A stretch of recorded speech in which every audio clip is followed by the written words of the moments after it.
विंध्याचल के सीने पर बसा अंगार कबीला एक ऐसी जगह थी जहां सुबह की शुरुआत पक्षियों की चहचहाहट से नहीं, बल्कि पत्थरों पर धार लगाए जाने की आवाजों से होती थी। 1620 साल पहले का वह जंगल इतना घना था कि सूरज की रोशनी जमीन तक पहुंचने के लिए तरसती थी। वहां की हवा में हमेशा गीली मिट्टी, जंगली फूलों और जलती हुई लकड़ियों की गंध घुली रहती थी। कबीले का जीवन कठोर था। रोजाना पुरुष शिकार पर निकलते और महिलाएं मीलों दूर खाई से पानी भरकर लाती। शाम को कबीले के बीचों बीच एक बड़ी आग जलाई जाती, जिसके चारों ओर बैठकर बुजुर्ग पुरानी कहानियां सुनाते। कबीले के सबसे वृद्ध सदस्य बाबा कालुक अक्सर आग की लपटों को देखते हुए कहते, अंधेरा हमारा भाग्य है और आग हमारी मर्यादा। जो इस अंधेरे से बाहर निकलने की कोशिश करेगा वह प्रकृति का कोप झेलेगा। कबीले के लोग डर और परंपराओं के साए में जीने के आदी थे। इसी माहौल में चार दोस्त अपनी एक अलग दुनिया बुन रहे थे। वीर, जो अक्सर मिट्टी पर अजीब आकृतियां उकेरा करता। इरा, जिसकी उंगलियों में जड़ी बूटियों का जादू था। जन्म, जिसकी भुजाएं कबीले के किसी भी योद्धा से अधिक शक्तिशाली थीं। और इरशाद, जो जंगल के हर गुप्त रास्ते और दुर्लभ धातु को पहचानता था। ईरा इस टोली की ढाल थी।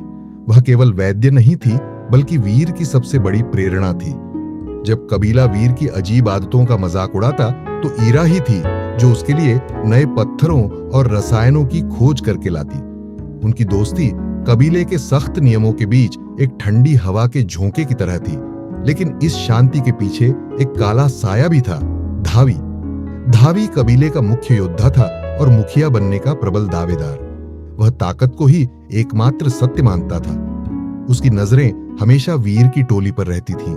उसे वीर की बुद्धि से नफरत थी, क्योंकि उसे लगता था कि वीर के खिलौने कबीले के लोगों को आलसी और कमजोर बना देंगे। धावी अक्सर अपनी भारी गदा जमीन पर पटकते हुए कहता, वीर, तुम जैसे लोग कबीले के लिए दीमक है। जिस दिन तुम मर्यादा लांघोगे, मेरा न्याय सबसे पहले तुम्हारी गर्दन छुएगा।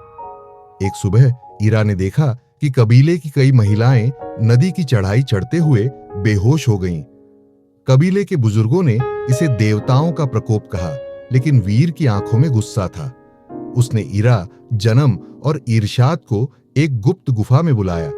हमें देवताओं की नहीं, पानी की दिशा बदलने की जरूरत है, वीर ने दृढ़ता से कहा। इरशाद ने पहाड़ों से लाया हुआ एक चमकदार तांबे का टुकड़ा दिखाया। वीर, इसे साफ करने पर यह धूप में चमकता है। ईरा ने उसमें कुछ रसायनों का लेप लगाया, जिससे उसकी चमक और बढ़ गई। जन्म ने भारी लकड़ियों को काटकर एक ढांचा बनाना शुरू किया। वीर ने नदी के झरने के पास अपनी पहली मशीन, जल चक्र, बनानी शुरू की। उसका उद्देश्य था पानी की ताकत से भारी वजन को ऊपर खींचना, लेकिन धावी को भनक लग गई थी। वह अपने गुर्गों के साथ रात के अंधेरे में वहां पहुंचा। ये क्या जादू टोना कर रहे हो तुम? धावी की आवाजें जंगल में गूंजी। उसने वीर द्वारा बनाई गई लकड़ी की नाव को अपनी गदा से तोड़ने की कोशिश की। वीर शांत रहा, लेकिन जन्म आगे आकर खड़ा हो गया। धावी, यह जादू नहीं है। अगर यह सफल हुआ तो कबीले की माताओं को अब पानी के लिए घुटने नहीं टेकने होंगे। धावी हंसा। अगर कल सुबह तक यह चमत्कार नहीं हुआ तो तुम चारों को कबीले से बाहर निकाल दिया जाएगा। उस पूरी रात वीर, ईरा, जन्म और इरशाद ने पलक नहीं झपकाई।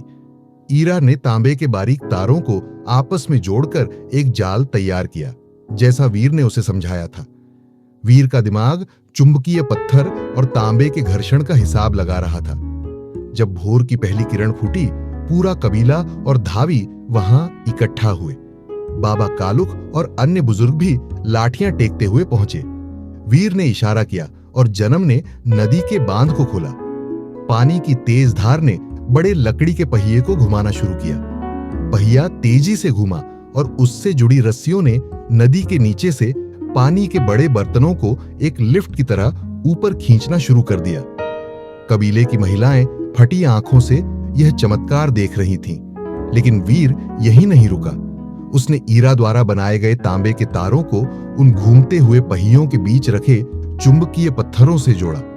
अचानक वहां रखे मिट्टी के पात्रों के बीच एक तीव्र प्रकाश पैदा हुआ। वह बिजली थी, मानव इतिहास में पहली बार किसी जंगल के अंधेरे को चुनौती दी गई थी। पूरा कबीला घुटनों पर बैठ गया। धावी का चेहरा गुस्से से लाल था। उसे अपनी शक्ति खोती हुई महसूस हो रही थी। उसने तलवार निकाली। यह शैतानी रोशनी है, यह कबीले को तबाह कर देगी। तभी बाबा कालुक आगे आए। उन्होंने उस रोशनी की गर्माहट को महसूस किया और वीर की ओर देखा। धावी, अपनी तलवार म्यान में डालो। यह शैतान नहीं, यह ज्ञान है। आज से वीर कबीले का योद्धा नहीं, सर्जक कहलाएगा।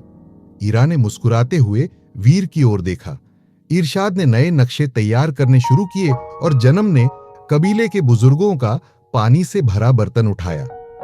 1620 साल पहले उस दिन इंजीनियरिंग का जन्म हुआ था।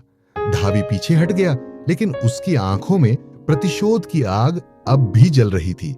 एक ऐसा संघर्ष शुरू हो चुका था जो आने वाली सदियों तक विज्ञान और अंधविश्वास के बीच चलने वाला था। क्या आप चाहते हैं कि मैं अब अगले भाग में धावी की उस साजिश का विस्तार करूं, जहां वह दूसरे कबीले के साथ मिलकर इस तकनीक पर हमला करता है?